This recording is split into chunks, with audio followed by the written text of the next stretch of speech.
Hello students and welcome to YouTube channel Bittu's biology. आज हम लोग पढ़ने वाले हैं chapter number first of science subject class 10th CBSE based on NCERT. Gujarat board के बच्चे भी देख ही सकते हैं, ऐसी तो कोई बात है नहीं। सिलेबस सबका सेम है और शुरू हो चुका एग्जाम का गेम है। जी हाँ, बोर्ड एग्जाम बहुत ही नजदीक आ चुका है। When I am shooting this ये नवंबर है, आपका बोर्ड एग्जाम फरवरी मार्च में स्टार्ट हो जाएगा किसी भी हालत में।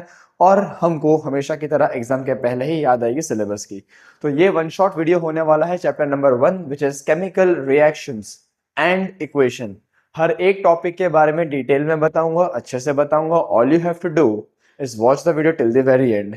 और अगर आप सपोर्ट करेंगे खूब तो मैं पढ़ाते रहूंगा on YouTube. So on that note, if you haven't subscribe the channel yet, please do subscribe, like and share it if you really like it.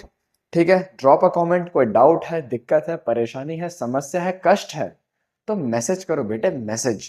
आइए चैप्टर शुरू करेंगे विदाउट एनी डिले। चैप्टर का नाम है केमिकल रिएक्शंस एंड इक्वेशन। सबसे पहले हम समझेंगे कि भाई चैप्टर का मतलब क्या है ना। तो केमिकल रिएक्शन किसे कहते हैं, तो बेटा यहां मैंने लिख के रखा है कि सिंपल से चेंजेस, जो बदलाव हो जाते हैं depending upon different different situations. जी नहीं, मैं आपके दोगले दोस्त की बात नहीं कर रहा, है ना। अगर कोई केमिकल किसी और केमिकल के प्रेजेंस में आने से कुछ भी रिएक्शन करता है या फिर उसके सराउंडिंग में कुछ भी चेंजेस होगा और वो रिएक्ट कर जाता है ना, कुछ रीअरेंजमेंट हो जाता है, उसकी प्रॉपर्टीज में चेंज हो जाता है, तो उसे हम कहते हैं केमिकल रिएक्शन। तो मैं कह सकता हूं कि भाई any type of changes, changes in colour, कि भाई रिएक्शन के पहले कुछ और कलर था, रिएक्शन के बाद में कुछ और कलर दिखा रहा है तो कलर चेंज हो गया। या फिर चेंज इन टेम्परेचर, या तो उसका टेम्परेचर बढ़ जाएगा या तो टेम्परेचर कम हो जाएगा depending upon the type of reaction. फिर हो सकता है change of state. Change of state का मतलब पहले दोनों लिक्विड थे, आपने मिक्स कर दिया, दोनों सॉलिड बन गए, ये भी पॉसिबिलिटी है ना। फिर हो सकता है इवोल्यूशन ऑफ गैस, यानी जब हमने केमिकल रिएक्शन करवाया तो उसके अंदर से गैस इवॉल्व होने लगा। और ये सभी चेंजेस को मैं एग्जांपल देकर समझाऊंगा, don't have to worry about it, just listen to me. Okay, इसके बाद हम कह सकते हैं कलर हो गया, स्टेट हो गया, टेम्परेचर हो गया, बोलो हाँ और क्या चेंज होगा, स्मेल। स्मेल भी तो चेंज हो सकता है ना। तो चेंज इन स्मेल। तो ये सभी टाइप के चेंजेस जब भी अकर हो जाएंगे तो हम बोलेंगे कि भाई किसी तरह का केमिकल रिएक्शन हो गया। नाउ बच्चों को यह भी डाउट होता है कि सर क्या सभी चेंजेस होने जरूरी है एक ही केमिकल रिएक्शन में? Obviously not. इनमें से कोई एक चेंज भी हो सकता है, दो चेंज भी हो सकता है, सारे भी हो सकते हैं। That depends upon the type of chemical reaction you are performing. Understood. तो इनमें से कोई एक चेंज भी हो गया तो ये हमारे लिए इंडिकेशन है कि क्या हुआ, केमिकल रिएक्शन हुआ। केमिकल रिएक्शन बोले तो क्या, व्हेन एनी एलिमेंट और कंपाउंड गेन्स और attains new properties. New properties तो हम उसको बोलेंगे केमिकल रिएक्शन। ये एकदम सुंदर सा डेफिनेशन हो गया।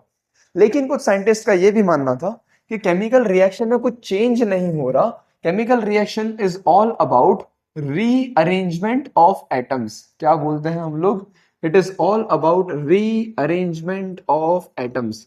यानी एक केमिकल रिएक्शन में ज्यादा कुछ नहीं होता, बस जो एटम पहले जिस तरह से अरेंजमेंट में थे वो अरेंजमेंट हल्का सा चेंज हो जाता है। और उस change of arrangement of atoms के वजह से ये सभी चेंजेस आपको देखने मिलता है। समझ रहे हो, एटम नहीं बदला, एटम की पोजीशन बदली। ओके, तो रीअरेंजमेंट ऑफ एटम हो रहा है, ना कि एटम बदल रहा है। प्रॉपर्टीज न्यू आ रही है लेकिन उसमें एटम चेंज नहीं हुआ। एग्जांपल देता हूं आपको बहुत ही सुंदर सा, इससे सिंपल एग्जांपल हो नहीं सकता। H2 प्लस O2, ठीक है, H2 प्लस O2 जाना पहचाना। ये होता है बेटा हाइड्रोजन, ये होता है बेटा ऑक्सीजन। आपको मिल जाता है H2, केमिकल रिएक्शन बैलेंस नहीं है, आओ कर देते हैं। कर दिया मैंने बैलेंस। सर बैलेंस कैसे करते हैं पढ़ाऊंगा बेटा, चिल मारो अभी के लिए, अभी खाली समझो कि क्या मैं कहने की कोशिश कर रहा हूं। देखो यहां मैंने हाइड्रोजन लिया था, ओके, यहां मैंने ऑक्सीजन लिया था और यहां बन गया मेरा पानी, दैट इज वाटर। जब ये वाटर बना तो इसकी कैरेक्टरिस्टिक्स कैसे चेंज हुई वो समझते हैं पहले, है ना। हम चेंज इन कलर, टेम्परेचर सब बाद में देखेंगे, चेंज इन प्रॉपर्टीज की बात कर रहे हैं। See what are this things about colour, temperature, state, evolution of gas, smell, ये सब है क्या, प्रॉपर्टीज हैं, कैरेक्टरिस्टिक फीचर्स हैं, है ना। वही हमको यहां देखना। देखो दिस इज हाइड्रोजन, ये क्या है बालक, हाइड्रोजन। ये क्या है बालक, ऑक्सीजन। और ये क्या है, water. As simple as that. Now hydrogen वैसे बड़ा पॉइजनस गैस है ना, कतई जहर। पॉइजनस। दूसरा, ये तो रॉकेट फ्यूल की तरह भी यूज होता है कंबशन के लिए, है ना। यानी अकेला हाइड्रोजन तो बड़ा तबाही मचा रहा है, पॉइजनस है, तुम पी भी नहीं सकते, सूंघ भी नहीं सकते। रॉकेट फ्यूल कंबशन खुद करवा रहा है, यानी खुद एक फ्यूल की तरह यूज हो रहा है, इसको आप फ्यूल की तरह यूज कर सकते हो रॉकेट उड़ाने में, है ना। ऑक्सीजन, ऑक्सीजन सपोर्ट्स इन कंबशन, यानी इसके बिना तो कंबशन होना ही नहीं है। अगर तुमको आग लगानी है बेटे, क्या चाहिए? Oxygen. Without oxidation there is no combustion, that means all combustion reactions are oxidation reactions. Very good, आगे बढ़ोगे इसी वीडियो में। अब देखो, अकेला हाइड्रोजन पॉइजनस, ठीक बात है। अकेला ऑक्सीजन कंबशन करवा रहा है, ये भी ठीक बात है। लेकिन जैसे ही दोनों को मिला दिया, जैसे ही दो दिल एक जान बन गए, क्या बन गया? ये वाटर। वाटर की प्रॉपर्टी क्या है बेटा? लाइफ यहीं से ओरिजिन हुई थी। Origin of life is water. दुनिया के हर सॉल्वेंट में it is the universal solvent. Mostly हर एक सॉल्यूशन में ऐसा सॉल्वेंट यूज होता है, ये है ना। आप इसको पी सकते हो, हर जगह यूज कर सकते हो, पीने में, धोने में, जिसमें भी। ओके, तो अकेला हाइड्रोजन पॉइजनस था, अकेला ऑक्सीजन आग लगा रहा था। पानी पॉइजनस नहीं है, जीवन का अमृत है। ये जला रहा था ऑक्सीजन, ये जला भी नहीं रहा, ये आग को बुझा रहा है। So this is called addition of new properties, gaining new properties. पुरानी प्रॉपर्टी गई, नई प्रॉपर्टी आ गई। तो तुम बदल जाते हो, किसी के आ जाने से, किसी के मिलने से हम बदल जाते हैं बेटा। हम बदलते नहीं है, हमारी हरकतें बदलती है, हम तो तब भी सेम रहते हैं। विशाल सर तो विशाल सर ही रहेंगे ना, हैबिट थोड़ी सी चेंज हो सकती है, वो बात अलग है, समझ रहे हो। तो यहाँ पे जब पानी बन गया तो बस प्रॉपर्टीज नहीं ऐड हुई हैं, बाकी है तो वो हाइड्रोजन और ऑक्सीजन ही। समझ में आया? Very good. सो ये हमने प्रॉपर्टीज की बात कर ली। अब दूसरा वर्ड है यहाँ पे इक्वेशंस। तो what do mean by equation? ये तुम्हारे सामने रहा इक्वेशन, यानी जब भी मैं किसी केमिकल रिएक्शन को, okay, what is the chemical equation? जब भी आप एक केमिकल रिएक्शन को, okay, whenever you want to express a chemical reaction in terms of symbols, okay, in terms of symbols, जब भी आपको सिंबल या सिंबॉलिक फॉर्म में बताना है किसी केमिकल रिएक्शन के कि भाई ये केमिकल रिएक्शन इस तरह से हुआ, तब आपको जो मेथोडोलॉजी अप्लाई करनी पड़े, जो लिखना पड़े नंबर्स के साथ, उसको हम बोलते हैं chemical equation. So chemical equation is just a numeric and symbolic representation of a chemical reaction. Repeat करेंगे, chemical equation is just a symbolic और numeric representation of a chemical reaction, जहां पे हम डिसाइड करते हैं कि अरेंजमेंट ऑफ एटम्स किस तरह से होने वाला है, हम उसको जस्टिफाई भी करने की कोशिश करते हैं, और अगर रिएक्शन हो गया तो अति सुंदर, नहीं हुआ तो कोई बात नहीं, let's try again. So I hope आपको इतना क्लियर होना चाहिए। अब हम इस वीडियो में आगे बढ़ेंगे, आप स्क्रीनशॉट ले लीजिए पहले। ओके,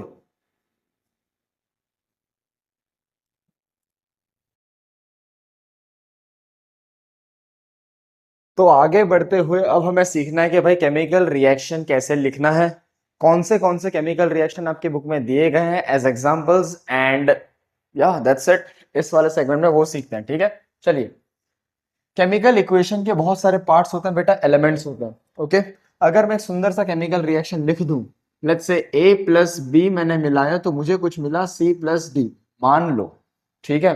तो जो भी मेरे एरो के इस तरफ होंगे, यानी left hand side of the Poynting arrow, देखो ये पॉइंटेड एरो है, इसके लेफ्ट हैंड साइड जो कुछ भी होगा मैं उसे बोलने वाला हूं रिएक्टेंट। क्या बोलूंगा? रिएक्टेंट, ठीक है। और जो मुझे एरो के उस तरफ मिला, एरो जिसको पॉइंट कर रहा है, this is called product. Understood?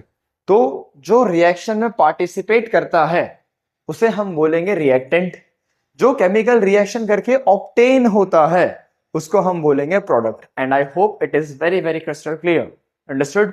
So the atoms और the compounds which participate in a chemical reaction, they are called reactant, and the compound or element or anything which is formed later on after the chemical reaction is called a product.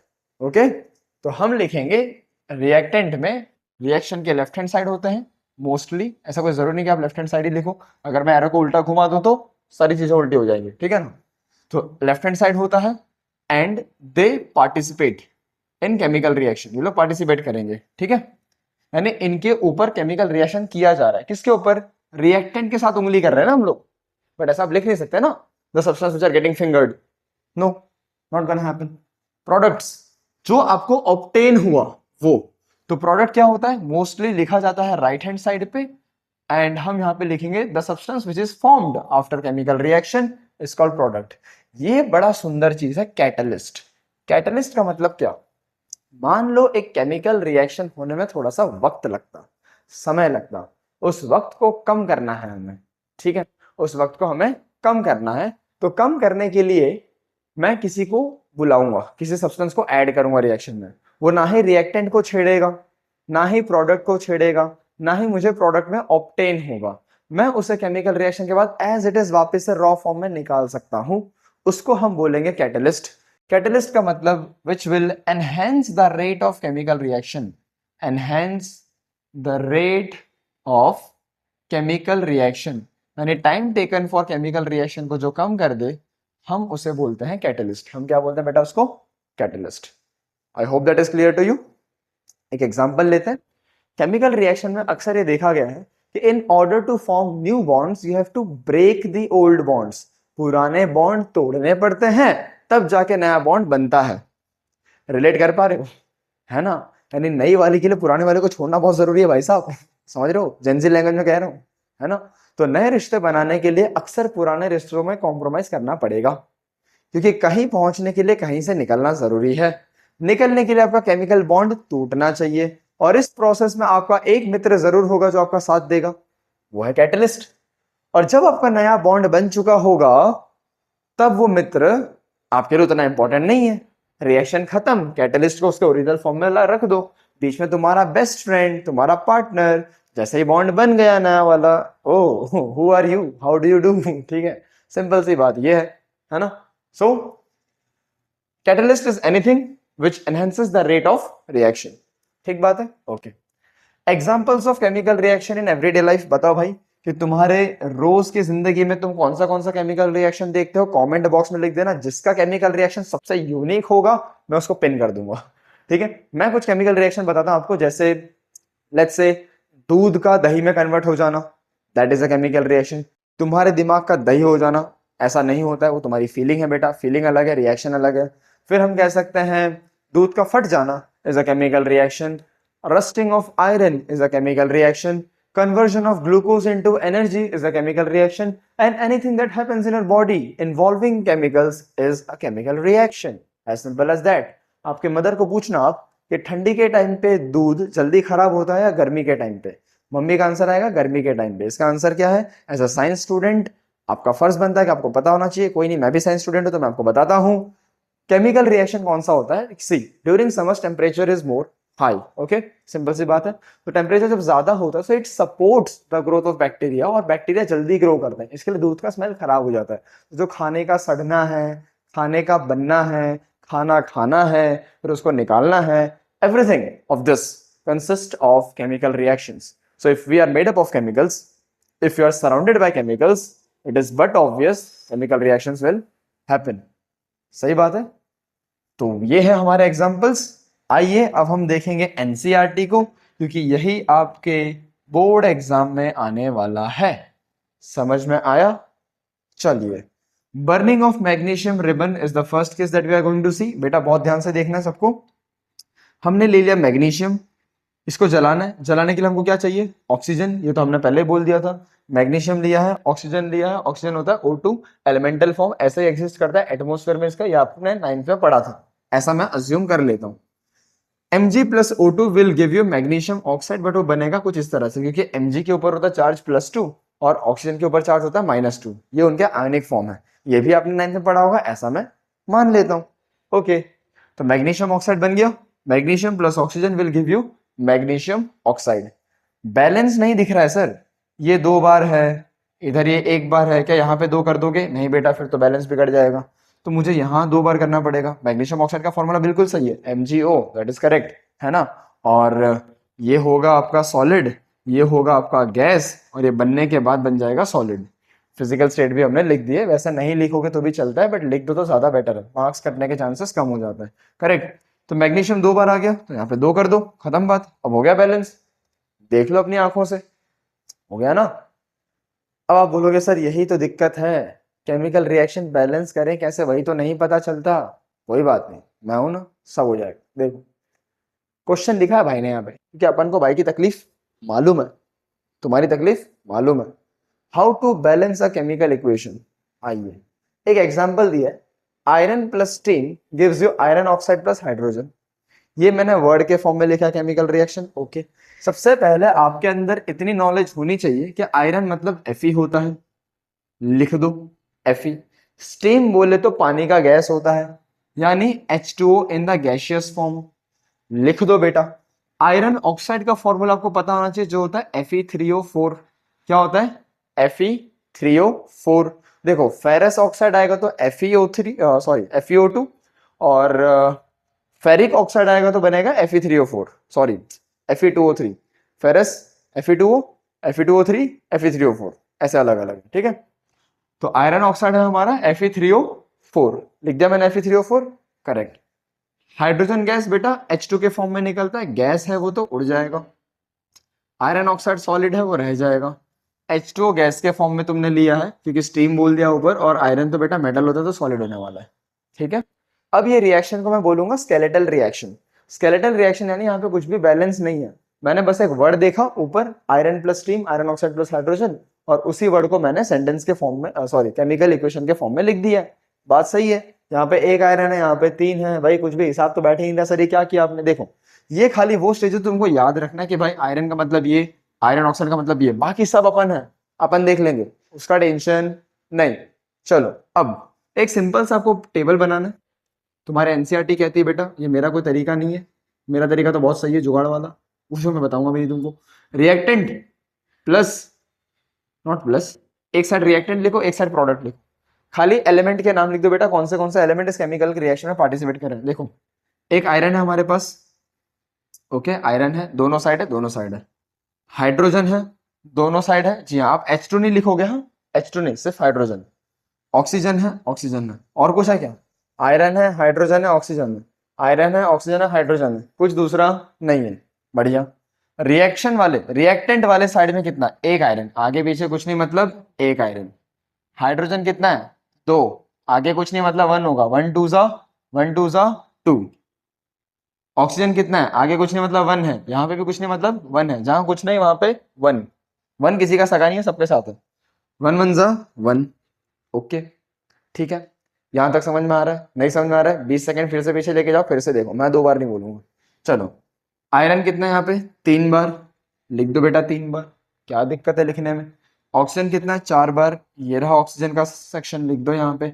Hydrogen कितना है? 2 बार। चलिए अब मुझे क्या करना है, ध्यान से देखो।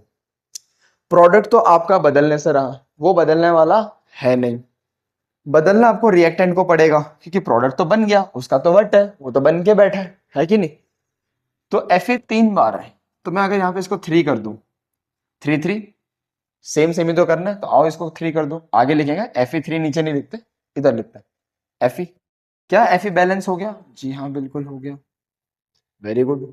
अब देखो ऑक्सीजन कितनी बार है बेटा? 4 बार है, और कहीं पे है क्या ऑक्सीजन? नहीं, यहाँ पे कितनी बार है? 4 बार, 4 बार। इधर कितनी बार है? एक ही बार, तो यहाँ 4 कर दो, हो गया ये भी 4। ओ सर ऑक्सीजन भी बैलेंस हो गया, वेरी गुड। अब गिनो हाइड्रोजन कितने हुए दोनों साइड। यहाँ 4 2 8 हो गया हाइड्रोजन, रिएक्टेंट में कितना हो गया बेटा हाइड्रोजन? 4 2 8, ठीक है 8 हो गया। यहाँ पे कितना है? सिर्फ 2, यहाँ पे कितना है? सिर्फ 2। मुझे 8 करना हो तो आगे 4 लगा दूंगा, 4 2 8, ये भी हो गया कन्वर्ट हो गया आपका 8, ये भी बैलेंस। देख लो 3 आयरन, 3 आयरन, 4 ऑक्सीजन, 4 1 4, 4 ऑक्सीजन, 4 1 4, आगे कुछ नहीं है मतलब 1 होगा। 4 2 8 हाइड्रोजन, 4 2 8 हाइड्रोजन गैस के फॉर्म में इवॉल्व हो गया। अब समझ में आया कैसे करते हैं? सबसे पहले गो आफ्टर द मेटल, फिर तुम या ऑक्सीजन को पकड़ो या हाइड्रोजन को पकड़ो, जो तुमको इजी लगता है, समझ गए। इस तरह से केमिकल रिएक्शन को बैलेंस करना होता है। आप जितने ज्यादा केमिकल रिएक्शन प्रैक्टिस करोगे, you will find new new ways to balance those chemical reactions. और मैं तो हूं ही इस चैप्टर में, जितने केमिकल रिएक्शन अपने देखने वाले वो सारे तो बैलेंस तो करना ही है। आओ दूसरा करते हैं। दिक्कत क्या है बेटा, ये जो बर्निंग ऑफ मैग्नीशियम रिबन है, इसमें एक इंपॉर्टेंट क्वेश्चन है, मैंने 2 बार हैशटैग कर दिया, मतलब सच में इंपॉर्टेंट है। देखो पहली चीज के मैग्नीशियम ऐसे ही नहीं जलता है, मैं शायद अगर ला पाऊं जुगाड़ करके कुछ तो मैग्नीशियम आपको जला के दिखाऊंगा इस वीडियो में। आप अगर मैग्नीशियम को लोगे डायरेक्ट जलाने जाओगे ना, वो जलेगा ही नहीं, चाहे मर्जी कितना भी हीट दे दो नहीं जलेगा। वो क्यों नहीं जलेगा? Because magnesium in the presence of air forms a temporary oxide, magnesium oxide की लेयर बन जाती है, और अगर हल्का सा मॉइस्चर मिल गया उसको तो बेसिक मैग्नीशियम ऑक्साइड बन जाएगा, और वो बेसिक ऑक्साइड ऑफ मैग्नीशियम यानी बेसिक मैग्नीशियम ऑक्साइड तो जलने से रहा, यानी ओरिजिनल मेटल जो है उसके ऊपर एक लेयर बन गई। देखो समझाता हूं कैसे। सपोज ये मेरा मैग्नीशियम का एलिमेंट है, सॉरी मैग्नीशियम रिबन है, मेटल की स्ट्रिप है, इसके ऊपर एयर के कांटेक्ट में आने की वजह से एक लेयर बन गई, और ये लेयर आपकी हीट को पकड़ने के लिए रेडी नहीं है। तो मुझे अगर इसके अंदर आग लगानी, देखो ये जल जाएगा लेकिन ये जलने देगा नहीं, तो मुझे लेयर हटानी पड़ेगी। मैंने कैसे हटाई सर? उंगली से मिटा के। तो बस आपको एक सैंड पेपर लेना है, मैग्नीशियम के रिबन को घिसना है, खचाखच खचाखच खचाखच खचाखच घिस डालना। जैसे घिस दिया, अंदर से चमकता हुआ मैग्नीशियम रिबन दिख जाएगा आपको, ये देखो सुंदर सा। और फिर जैसे ही आप इसको इनफ अमाउंट ऑफ हीट दे दोगे तुरंत जलने लगेगा। कैसे जलेगा ये इंपॉर्टेंट है बाबू, जलेगा तो सही, कैसे जलेगा वो देखो। तो जैसे ही आपने इसको सैंड पेपर से रब कर दिया, मैग्नीशियम के रिबन को सैंड पेपर से रब कर दिया, चमकता हुआ बना दिया, so it Burns with a white dazzling flame, एक सफेद कलर की वाइट डेजलिंग फ्लेम आएगी, और आपका मैग्नीशियम ऑक्साइड सॉलिड फॉर्म में यानी पाउडर के फॉर्म में नीचे जाके बैठ जाएगा, पाउडर फॉर्म में आपको एकदम पाउडर मिलेगा उसका। And it is not advisable कि आप अपनी नंगी आंखों से उसको जलाओ, दुखेगा, आंख में पेन होगा, क्योंकि बहुत ज्यादा वाइट डेजलिंग फ्लेम होती है। आप गॉगल्स लगा लो तो थोड़ा दूर रखो। सर ये मैग्नीशियम कहाँ यूज होता है? अब आपको सिंपल सा एग्जांपल देता हूँ।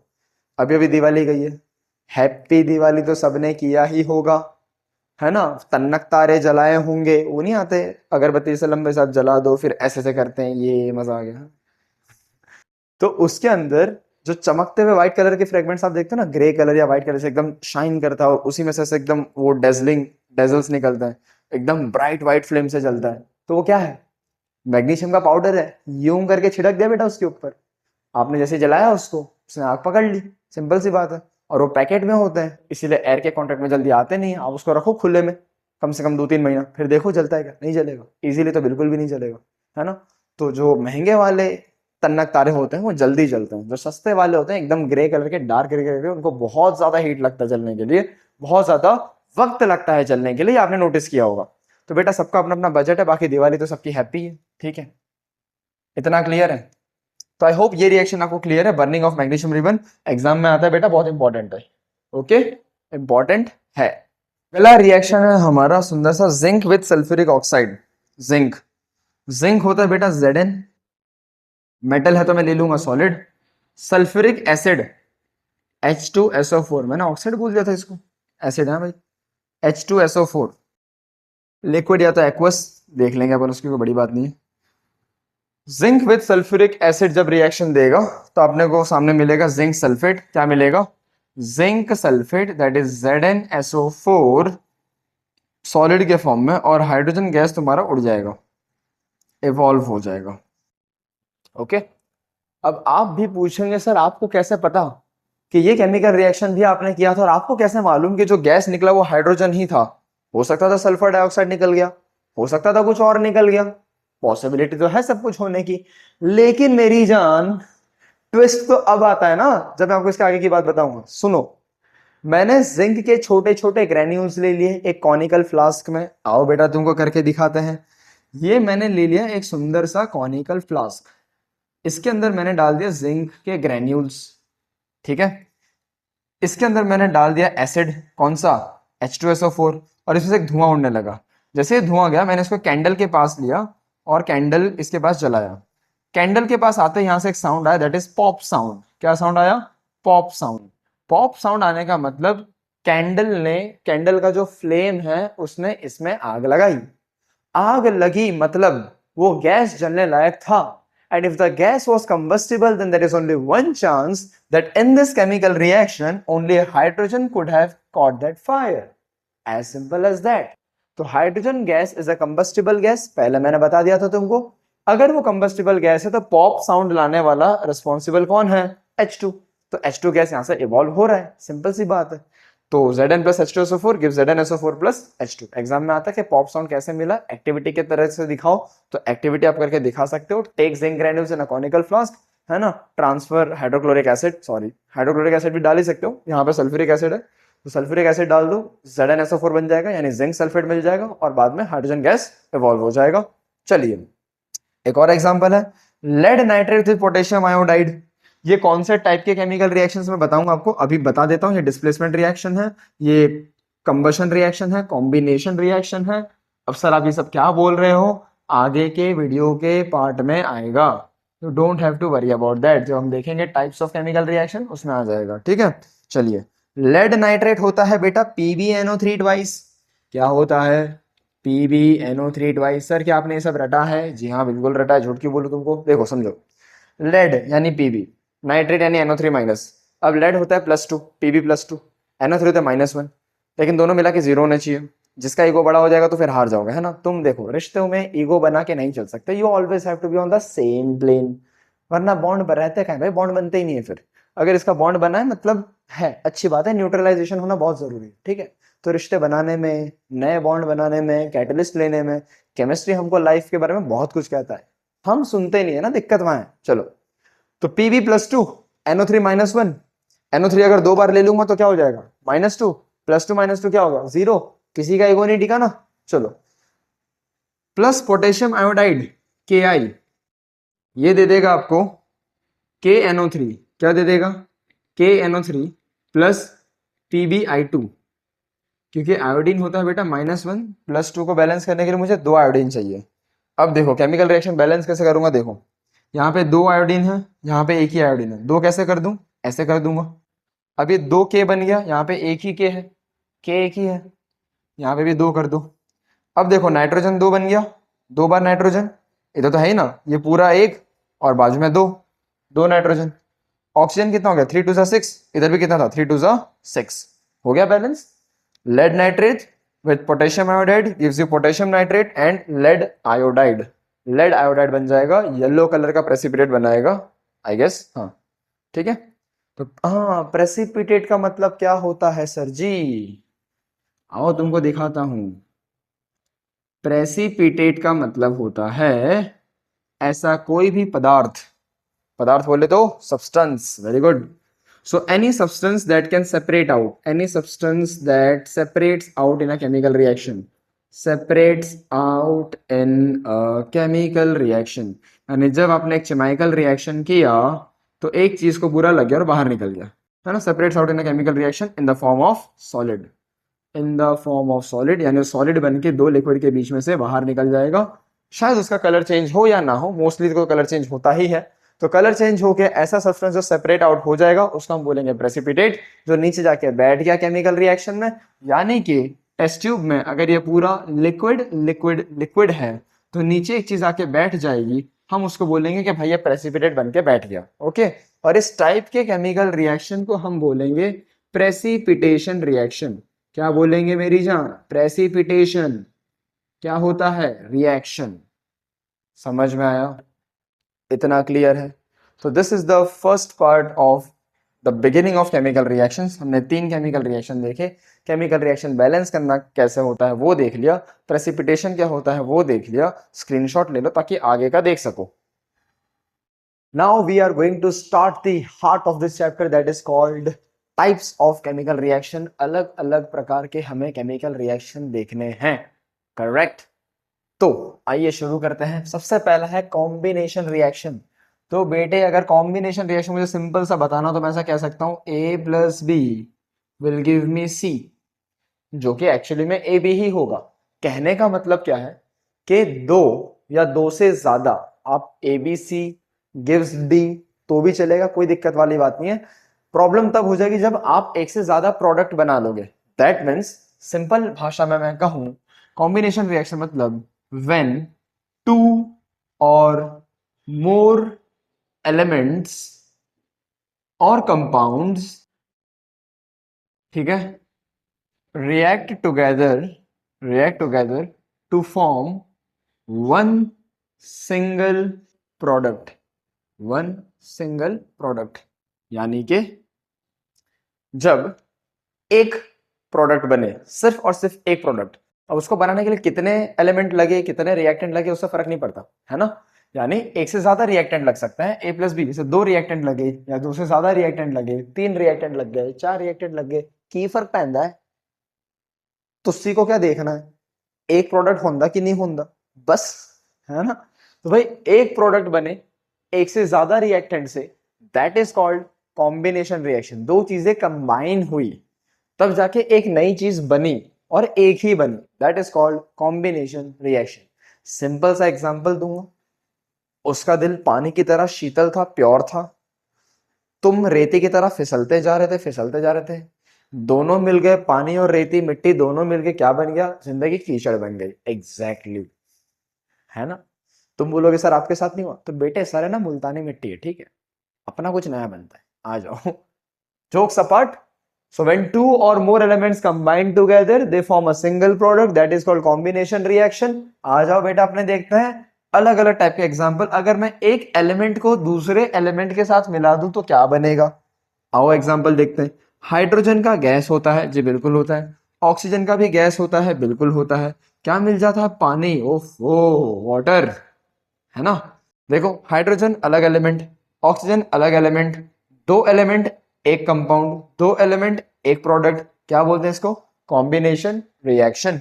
ठीक है, एक और एग्जांपल अभी अभी हमने देखा, मैग्नीशियम प्लस ऑक्सीजन क्या दे रहा था, मैग्नीशियम ऑक्साइड, दो बार, दो बार, क्या है ये, दो अलग अलग एलिमेंट एक प्रोडक्ट, क्या बोलेंगे, कॉम्बिनेशन रिएक्शन। एक और एग्जांपल दे देता हूं, कार्बन प्लस ऑक्सीजन, है ना, carbon plus oxygen, carbon dioxide gas, यहाँ पे ये सॉलिड होगा, यहाँ पे ये गैस होगा, ये गैस बन जाएगा, कार्बन डाइऑक्साइड, दो मिलके एक बने, क्या है ये, कॉम्बिनेशन रिएक्शन, है ना। तो सिंपल सी चीज आप देखो, दो अलग अलग एलिमेंट एक चीज बना रहे हैं, दो एलिमेंट एक चीज बना रहे हैं, दो एलिमेंट एक चीज बना रहे हैं, combination reaction. Very good. Element with compound, सिर्फ एक एलिमेंट होना चाहिए, सामने वाला कंपाउंड होना चाहिए, ओके ठीक है। इसका एग्जांपल है sulphur dioxide with oxygen, that will give you sulphur trioxide. Very good. आइए बेटा, sulphur dioxide with oxygen gives me sulphur trioxide. Sir ये कतई बैलेंस नहीं लग रहा, 2 + 2 4 हो रहा है, यहाँ पे 3 हो रहा है, बैलेंस कैसे करेंगे, okay that is a challenge, no more. अगर मैं यहाँ पे 2 लगा दूं, 2 × 2 = 4, 4 + 2 = 6, 3 2, 3 × 2 = 6, दो सल्फर दो सल्फर, हो गया balance, okay. Element, oxygen element with a compound, compound gives a single product sulphur trioxide gas, ठीक है, ये भी गैस है, ये भी गैस है, जो मिलेगा वो भी गैस है। हो गया एग्जांपल एलिमेंट विद कंपाउंड का। आई होप सो आप मेरे साथ साथ चल रहे होंगे, अगर बहुत पीछे रह रहे होंगे तो इस वीडियो को स्लो करके देख रहे होंगे, ठीक है, बट समझना तो है ही। कंपाउंड विद कंपाउंड, ओहो, दो कंपाउंड को मिला दो फिर भी बनना तो सेम चाहिए, ओके लेट्स सी। दो कंपाउंड मिलके एक प्रोडक्ट बना दे, ऐसा ऐसा कैसे, चलो लेट्स ट्राई। NH3 + HCl अगर मैं कर दूं तो क्या बन जाएगा, NH4Cl, है ना। अमोनिया प्लस हाइड्रोक्लोरिक एसिड, ये भी एक कंपाउंड है, ये भी एक कंपाउंड है, और यहाँ पे जो बना है ये भी एक कंपाउंड है। So these are the examples of various types of combination reactions जो आपके एग्जाम में आता है, इंपॉर्टेंट है, ठीक बात है। अब इस तरफ आ जाओ, मैंने बहुत ही सुंदर सा कुछ लिखा, that is white washing of walls. Sir क्या कहना चाहते हो, हर बार कुछ इंपॉर्टेंट वही लिखना होता है क्या, मेरी मर्जी है, आप देखो सिर्फ देखो। व्हाइट वॉशिंग ऑफ वॉल्स का मतलब क्या, अगर मैं कैल्शियम ऑक्साइड लूं, एक कंपाउंड है कैल्शियम ऑक्साइड, ठीक है, नाम भी लिखते चलते हैं कैल्शियम ऑक्साइड, इसको हम प्यार से क्विक लाइम भी बुलाते हैं, क्या बुलाते हैं, क्विक लाइम, ठीक है। Calcium oxide when reacts with hydrogen dihydrogen oxide यानी पानी, इट गिव्स कैल्शियम हाइड्रोक्साइड, क्या देता है, कैल्शियम हाइड्रोक्साइड। है ये कॉम्बिनेशन रिएक्शन, दो कंपाउंड एक प्रोडक्ट, दो कंपाउंड एक प्रोडक्ट, कॉम्बिनेशन रिएक्शन। लेकिन इसके साथ साथ हमको मिलती है बहुत सारी हीट एनर्जी, यानी कि कैल्शियम ऑक्साइड का जो पाउडर है वो पानी के साथ बहुत विगरसली रिएक्शन करता है और देता है हमको कैल्शियम हाइड्रोक्साइड और हीट। कैल्शियम ऑक्साइड और यहाँ पे आपको जो मिला प्रोडक्ट वो मिला कैल्शियम हाइड्रोक्साइड, क्या मिला, कैल्शियम हाइड्रोक्साइड। आप बोलोगे सर एक प्रोडक्ट कहाँ है, हीट भी तो आया प्रोडक्ट में, तो बेटा हीट प्रोडक्ट थोड़ी है, एनर्जी तो निकल गई ना, उड़ गई, विगरस रिएक्शन हुआ, बूम बाम हुआ, खत्म हो गई बात, तो निकल गया ना एनर्जी, तो एनर्जी चली गई, वो रह थोड़ी सकती है। तो कैल्शियम हाइड्रोक्साइड को हम बोलते हैं स्लेक्ड लाइम। प्यार से क्या बुलाते हैं? Slaked lime. अब बेटा आप बोलो सर कंफ्यूजन हो गया, क्विक लाइम स्लेक्ड लाइम याद कैसे रखेंगे? समझो, CaO, ठीक है, और CaOH ट्वाइस। आपको लिखने में कौन से, मतलब ये दो प्रोडक्ट आप लिखोगे, एक कैल्शियम ऑक्साइड लिखोगे कंपाउंड और कैल्शियम हाइड्रोक्साइड लिखोगे, कौन सा जल्दी लिख पाओगे? कैल्शियम ऑक्साइड, क्योंकि तीन लेटर का है, 1 2 3। यहाँ कितना है? 1 2 ब्रैकेट बनाना 3 4 5, फिर से ब्रैकेट बनाना 6 और वापस लिखना 7। तो कैल्शियम ऑक्साइड हम जल्दी लिख सकते हैं, क्विक लिख सकते हैं, क्विक लाइन। क्विक लिखो क्विक लाइन, स्लो लिखो स्लेक्ड लाइन, खत्म है बात, हो गया ट्रिक। आ जा आगे बढ़ते हैं। तो quick line slaked line, okay, combination reaction. अब ये स्लेक्ड लाइम को उठा रहा हूं, CaOH ट्वाइस। अगर मैं स्लेक्ड लाइम को कार्बन डाइऑक्साइड का एक्सपोजर दे दूं तो ये बन जाता है CaCO3, बावड़ा हो जाता है एकदम, और साइड में मिलता है पानी H2O। मिलेगा क्या H2O? 3 + 1 4, 2 + 2 4, हाँ मिलेगा भाई। तो CaCO3 + H2O बन जाएगा, पागल हो जाएगा एकदम। और ये स्लेक्ड लाइम का जब मैंने रिएक्शन करवाया कार्बन डाइऑक्साइड के साथ, ये बन गया CaCO3, सॉलिड बन जाएगा। तो ये होगा मेरा कैल्शियम कार्बोनेट। क्या बन जाएगा? Calcium carbonate. और यही कैल्शियम कार्बोनेट की पूरी एक लेयर बन चुकी होगी बेटा, किसके ऊपर? लेयर ऑन वॉल्स, ताकि आपको एक सुंदर सा, स्मूथ सा, चिकना, सपाट फिनिशिंग मिले। यानी जब भी हम बिल्डिंग बनाते हैं उसके ऊपर कैल्शियम हाइड्रोक्साइड या फिर स्लेक्ड लाइम हम मार देते हैं और अप्लाई करते हैं अच्छे से, and then we let it dry. Dry होने के बाद ये अच्छा सा एक फिनिशिंग देता है जो है calcium carbonate, which is insoluble in water and that is why it remains as solid on the wall. तो क्या हो गया? White washing of walls. आपके जो वॉल्स हैं एकदम चमकदार, धमाकेदार, शानदार लगेंगे। इसके पीछे भी केमिस्ट्री का रिएक्शन है जिसका प्रकार है combination reaction, and this is the end of combination reaction. You can take the screenshot. So the next part is all about decomposition reaction, but before we get into decomposition reaction, let's talk about the last reaction that we discussed, which was the calcium hydroxide reacting with carbon dioxide. It gave calcium carbonate plus heat. Yes. तो जो बेटा heat मिला ना हमको limestone के साथ, यानी calcium carbonate के साथ, जो आपने व्हाइट वॉशिंग कर दी ना, चमकते हुए दीवारें आपके घरों की, तो उसके बाद जो हमको एनर्जी मिली, वो एनर्जी क्या थी? कहां से आई वो एनर्जी? तो देखो बेटा, केमिकल रिएक्शन में कभी कभी हमें या तो एनर्जी देनी पड़ती है, और एनर्जी अगर मिल जाए तो लेनी पड़ती है। लेना देना जीवन का नियम है, इसे केमिकल रिएक्शन कहते हैं। समझ में आया? तो केमिकल रिएक्शन में भी यही हो रहा है। Sometimes the chemical reaction uses energy, absorbs energy, and sometimes after the chemical reaction it gives away the energy और produces energy। इतनी बात समझ में आ रही है? बहुत बढ़िया। आगे बढ़ते हैं। Endothermic reaction. कौन सा रिएक्शन? एंडो अंदर, अंदर दी एनर्जी, यानी एंडोथर्म, थर्म मतलब टेम्परेचर या तो एनर्जी या तो हीट, एब्जॉर्ब्स हीट, ऐसा रिएक्शन जो हीट को एब्जॉर्ब कर रहा है। एक्सो एग्जिट, बाहर, यानी जो हीट को यील्ड कर रहा है, यील्ड्स और रिलीजेस हीट। समझ गए? एग्जाम्पल के साथ समझते हैं, आओ बेटा। अगर मैं नाइट्रोजन लूं, उसको ऑक्सीजन के साथ रिएक्शन कराऊं, मुझे मिलेगा नाइट्रोजन ऑक्साइड 2 बार। Okay, nitrogen oxygen. ये लोग ऐसे नहीं मानेंगे बेटा, यहाँ पे हीट देना पड़ेगा। ये ट्राइंगल मतलब क्या होता है? हीट देना पड़ेगा। Without heat they are not going to form anything. तो हीट देने के बाद ही वो लोग ने रिएक्शन किया, इसीलिए हम बोलते हैं एंडोथर्मिक रिएक्शन। अब हम देखते हैं एक्सोथर्मिक रिएक्शन। सबसे इंपॉर्टेंट और महत्वपूर्ण रिएक्शन है बेटा रेस्पिरेशन का, जो आपने पढ़ा है चैप्टर नंबर 5 लाइफ प्रोसेस। अगर नहीं पढ़ा है तो मेरे ही यूट्यूब के प्लेलिस्ट के वीडियोस में है, वो जाके देख लेना। ओके, रेस्पिरेशन में क्या होता है बेटा? ब्रेक डाउन ऑफ ग्लूकोज, या फिर हम कहते हैं oxidation of glucose. C6H12O6 plus हम यूज करते हैं कुछ हमारा प्यारा सा ऑक्सीजन, और हमें मिल जाता है ढेर सारी एनर्जी, 38 ATP एनर्जी। ओके, ये एनर्जी हमें मिलती है। इसके साथ साथ हमें ढेर सारा कार्बन डाइऑक्साइड भी मिलता है, क्योंकि 6 ऑक्सीजन यूज हुआ है तो 6 कार्बन डाइऑक्साइड मिलेगा भी ना। तो ये जो आपको एनर्जी मिली बाहर, this is the example of exothermic reaction. कौन सा एग्जांपल है? Exothermic reaction. फिर अगर आप कैल्शियम कार्बोनेट को तोड़ने जाओ, ओके, मैंने लिखा है यहाँ पे कहीं पे, ये रहा लिखा हुआ, देखो। एक्सोथर्मिक के और एग्जांपल्स हैं जहां पे हमको एनर्जी बाहर मिलती है ना, बाहर मिलती है। एक ये हो गया। अब मान लो आप कार्बन को जला रहे हो, कार्बन प्लस ऑक्सीजन क्या देगा? कार्बन डाइऑक्साइड देगा, लेकिन बेटा उसके साथ भी क्या देगा? हीट, क्योंकि कार्बन को आपने जलाया है तो हीट देगा। कोयला जलाते हैं ना अपने, कोल को जलाते हैं तो क्यों जलाते हैं? एनर्जी लेने के लिए, है ना। इलेक्ट्रिसिटी इंडिया में कहाँ से है? कोयला जला के। तो कोल क्या है बेटा? कार्बन है। कार्बन प्लस ऑक्सीजन क्या दिया? Carbon dioxide and heat. तो आपको याद रखना है, मोस्टली जो एक्सोथर्मिक रिएक्शन है, मोस्टली जो एक्सोथर्मिक रिएक्शन है, हर जगह आपको ऑक्सीजन देखने मिल जाएगा, ऑक्सीजन देखने मिल जाएगा।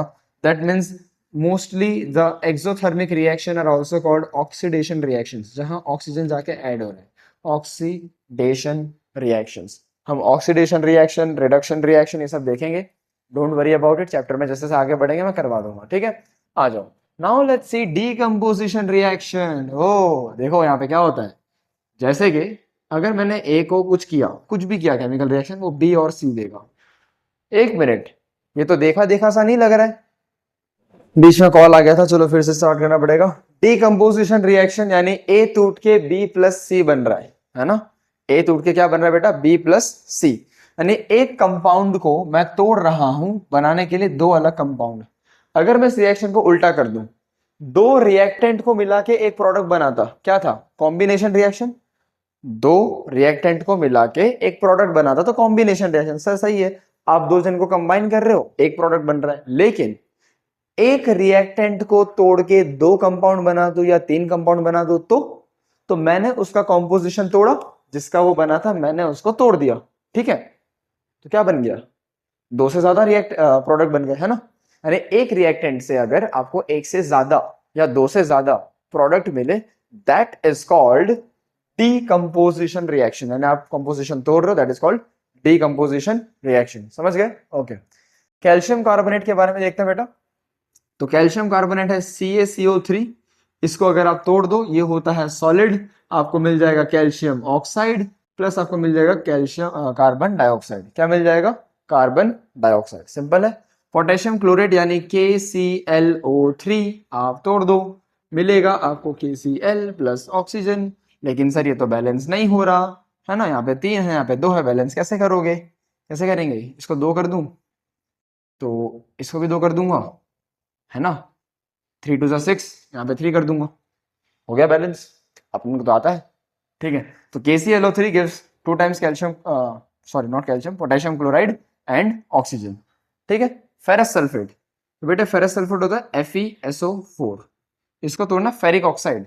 फेरिक ऑक्साइड क्या होता है? मैंने सिखाया था तुमको, Fe2O3। फेरिक ऑक्साइड क्या होता है बेटा? Fe2O3 प्लस सल्फर डाइऑक्साइड होता है SO2, सल्फर ट्राइऑक्साइड होता है SO3। ध्यान से देखना, सब कुछ आसान है, आ जाएगा। दो सल्फर एक सल्फर, दो कर दो, कर दिया। दो आयरन, दो आयरन, सही है। 4 2 8 oxygen, 4 2 8 oxygen, 3 oxygen plus 2 oxygen 5 oxygen plus 3 oxygen 8 oxygen, सही बात है।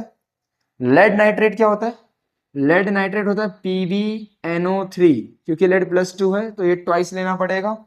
ये अगर आप इसको तोड़ दो तो बना देगा lead oxide, that is PbO plus nitrogen dioxide बना देगा NO2 प्लस ऑक्सीजन बना देगा O2। ध्यान से देखो, 2 + 2 4, 4 + 1 5। ये फिर नहीं बैठा, अब क्या करोगे?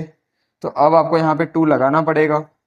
3 2 6, 6 2 12। ओके, पहले दो लेड है तो यहाँ पे 2 लेड कर दो इसको पहले, लेड बैलेंस हो गया। नाइट्रोजन 2 बार यहाँ पे है और यहाँ भी 2 बार है, 4 बार है, यहाँ 4 करो। देखो ये नाइट्रोजन यहाँ पे 1 बार, ब्रैकेट में 2 बार है, ट्वाइस नाइट्रोजन 2 बार और ये 2 बार, क्योंकि आगे भी तो 2 लगा है ना, पूरा कंपाउंड 2 बार है। तो 2 2 4, 4 नाइट्रोजन, ऑक्सीजन कितने हो गए टोटल गिनो अभी? 2 1 2, 4 2 8, 8 + 2 10, 10 + 2 12, यहाँ गिनो 3 2 6 एंड 6 2 12, 12 12 सब सही है। अब एक बहुत महत्वपूर्ण चीज ये समझाने की कोशिश कर रहा हूं, कैल्शियम कार्बोनेट सॉलिड, ये सॉलिड, ये gas, solid solid gas, solid solid gas gas, solid solid gas and gas. समझो बेटा क्या है, पहला प्रोडक्ट हमेशा सॉलिड बन रहा है, बाकी सारे गैस बन रहे हैं। चीट कोड आ गया आपके पास, हैकर हो भाई तुम, हैकर। याद रखने की जरूरत नहीं है, डीकंपोजिशन में ये देखने मिला। और एक बात, हर एक में आपको हीटिंग देनी पड़ेगी, हर एक में आपको हीटिंग देनी पड़ेगी। हीट के बिना डीकंपोजिशन नहीं होगा, यानी आपको एनर्जी देनी पड़ेगी। कहने का मतलब, mostly all the decomposition reaction are endothermic. आप एनर्जी दे रहे हो, देने का मतलब एंडोथर्मिक, समझ में आया? So all of these reactions are endothermic reaction, energy आपने दी हुई है। ओके सर, और कोई बात है क्या इनके अंदर? जी हाँ बिल्कुल है।